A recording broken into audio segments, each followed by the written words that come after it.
services industry employs hundreds of thousands of people in Canada. But aside from the tellers at the branch, there are a huge number of jobs that remain a mystery to the average person. Today, we're going to pull back the curtain. Thank you for being here. My pleasure. Thanks now, for having me. you work for Scotia, so you're a banker now. You were not always a banker. No. You started working on shampoo. I did. How does a nice guy working on shampoo end up at a bank? Well, I started with Procter & Gamble out of my undergrad, and then decided to go back to school, did a graduate degree, and then found my way into management consulting. But the industry I worked on in that business was banking. And so after doing that for a little while and another venture, I found my way kind of going back into the banking side of the business, if you like, in industry. You're 10 years old. You're looking ahead to your future. Was banking in the cards? Never. Never? Never. So what changed?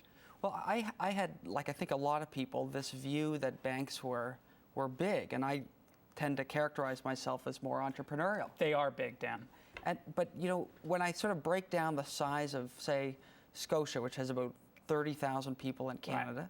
It's really kind of hundreds of small departments. Gotcha. And so I ended up chatting with people who worked there, who worked in the financial services industry, and, you know, what they described to me was not a kind of big, slow-moving bank, which was sort of my perception. You've had an interesting time at Scotia in that you've dipped your foot into a whole bunch of different lakes. What has led to that kind of path for you? Well, I was interested in the variety that a bank offered, and so I started in marketing because, as you mentioned, I had a prior experience in that sort of function. And then, you know, after working in the retail products and marketing area in the head office for a year or two, I raised my hand and said I'd like to move into a new business, and that was wealth management. And then moved again because I was interested. And the bank was really open to that. They were keen to move people around and give them good experiences. You talked about the misconception around size, that sure, it's a big organization, but there are lots of smaller units in that in which one can be entrepreneurial. What are some of the other misconceptions that you would point out to people today that you may have, you know, been able to slay as you learned more about the business yourself? I think a lot of people think of banks or financial services companies as employers of people who are numbers oriented. So you need to like numbers, be good at numbers to work in that industry. I think that's an absolute myth. Obviously, that's really important in certain types of jobs. But, you know, in Toronto, for example, in the big banks downtown, each of the big banks has hundreds of people who are marketing types. Literally. You know, if you want to work in marketing, you should think about working at a bank because they have large marketing departments. Scotia has probably about 100 people in Toronto alone doing marketing. And so that's generally a business that's seen to draw people who are more creative as opposed to purely analytical. So that was a surprise to me. What are some of the other functions that people might not think of when they think of banks? I mean, they think of retail. I think a lot of people would think money management because they may have mutual funds at one of the big institutions. What other functions would they not necessarily be aware of? Well, I would say, you know, we have a government relations department, you know, which interfaces with that group. We have an investor relations department because as a bank that's publicly listed, our institutional investors want to understand what we're up to. So those are sort of relationship type jobs. We have an enormously large systems group. And so if you're interested in working in a company that has a lot of technology happening, big investments, big projects, plus a lot of testing going on, I think financial services needs to be a place you should consider. When you look ahead to your career path, what are some of the things that you see, or what are some of the conversations that you have with folks about where you want to head? Well, I always think it's really important to think about sequencing certain moves. And so with senior people at the bank who I've become lucky to get to know, you know, we've talked about, well, which job would be better to do before another one? And so as I think about career development, I think about what options the next job opens up.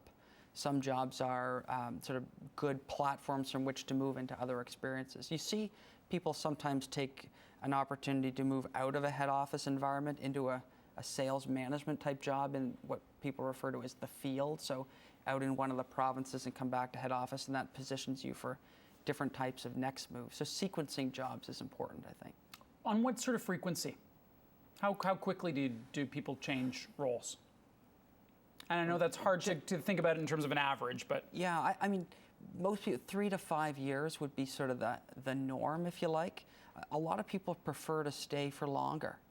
not everybody, is super hungry for extreme variety and extreme change, and so they tend to stay for longer. But in 3 to 5 years, if you're in the same job, that job's changed substantially. Right. So people who move fairly quickly would be at the short end of that range, and we see a number of people who stay within the same department for kind of 10 to 12 years and have 2 or 3 different job types. All right, then we're going to take a brief break. More on careers in financial services when we return.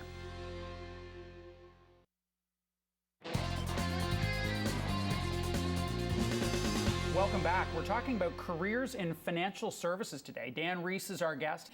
I want to ask you about the international component, because of all of the big Canadian banks, Scotia's brand positioning, for lack of a better phrase, is international, in particular in developing countries, and a lot going on in the Caribbean.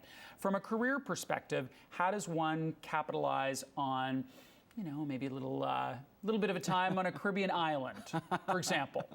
Well, more than a week. More than a week. I would say in Toronto, which is where the International Bank is, it's run sort of centrally out of our head office. There would be some 500 or 600 employees who help run that business, much of which, as you say, is located in sort of central Latin America. And so those people, whether they're in marketing positions or business development positions, are often on projects, and so spending time not just working with, but going down and visiting people in those countries who are running the work. So there's exposure and there's direct contact. If people in Canada are interested in working in the Caribbean, for example, or in Mexico, where we have a substantial number of employees, some close to 10,000 now in Mexico, starting in the Canadian head office is a great way to begin. Could you justify a trip to the Caribbean just to do retail branch checks, for example? Could you have one of those jobs? That might be a bit of a stretch. A bit of a stretch. That might be a bit of a stretch. I want to ask you about fit, because a lot of people talk about it. They talk about it as a part of the recruiting process. And in terms of the financial services industry, what are the questions that you would have candidates ask themselves to self-select as to whether or not it's an industry that would be a fit? Or Scotia in particular, whether or not it'd be a fit? Well, I would say genuinely, Bruce, that the nice thing about the financial services industry or a bank, one of these big employers, is that it's important to think about fit, but probably more so, in my view, with the company before the job, because there's multiple jobs. Right. And so if you get the fit mostly correct at the outset, but not perfect, you've got opportunities to move. Some of the questions that I would encourage people to ask to self-select include, what type of environment do you want to work in? That sounds kind of textbook-ish, but do you want to work in an environment where you're in an open trade floor and everyone's got screens, much like this, and computer? Do you like that kind of frenetic environment? And if you do, think about the trade floor. If you prefer to be more of a business development lone wolf in a car and out sort of generating business, you should think about being a mortgage development manager or an investment executive. And so sort of the actual work environment, I think, is really important for job satisfaction, because that affects the relationship you have with the boss and how big your peer group is and kind of what drives you. And a lot of those can be found within the financial services industry. I want to come back to this idea of big versus entrepreneurial. And a lot of people have the preconception that banks are only second to government in terms of bureaucracy, right? They face it as consumers at the branch level. What have you found for yourself has allowed you to navigate, call it bureaucracy, call it just working in a big company, which is systemic in big companies. They're inherently big. Yeah. What have you found helpful in navigating that? Well, I think big companies benefit from momentum, so that it takes a while to get things rolling, and then when they sort of drive into the market, it's got a big splash. So that's an advantage. However, what often happens, I think, is people who tend to be entrepreneurial tend to kind of find themselves rolling with that momentum, as opposed to saying, hang on a minute, like, who's actually going to buy this product at this place in the retail bank branch? What customer would actually do that? So groupthink can be a big problem, I think, in a large employer or a bureaucratic type environment. So to get past that, those I think do well tend to imagine themselves as being consumers of whatever's going out the door, and speak very candidly, directly about what they think might be wrong with the direction that the group is going in. So that, in my view, has people sort of standing out, and it allows people who are entrepreneurial to flourish. I'm going to ask you a tough question. Okay. I'm going to ask you to put words to what a human resources function or a senior management team might have written on a piece of paper somewhere, but from your experience working at Scotia, what would you say are some of the values that are most resonant to you? Values of the corporation. Number one for me is integrity, and I see that a lot. I think it's integral to be a good banker, to be demonstrating integrity regularly. And you see that a lot in how we think about taking on certain types of clients, generating certain types of transactions. So for lack of a better way of putting it, compliance. I mean, these things are extremely important. It's a relationship business.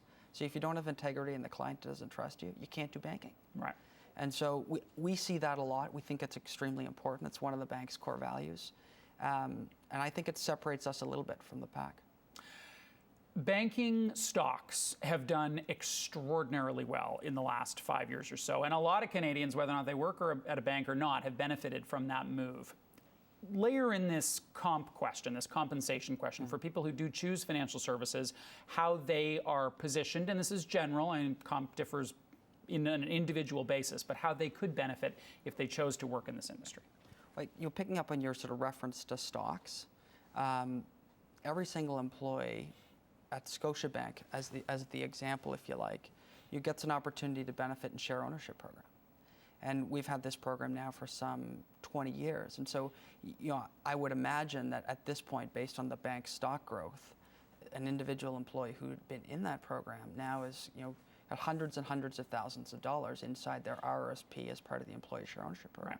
Right. And I'm not talking about senior executives. I mean, employees of the bank, period, get to participate in this thing. So that's something that's not quite as well known, I would say. Right. And for many people, it's a substantial sum as part of their retirement. And a perk to being in that environment versus any other that had similar work satisfaction but not as much stock growth. That's right. And I think you'd probably classify the insurance companies as having that kind of stock growth and those kind of share option programs. So beyond the pension, which I think a lot of people associate with banks, for example, the ownership program in stocks is extremely attractive. Well, I'm going to leave you to go count your money now. Dan, thank you for spending time with us today. Thank you, Bruce.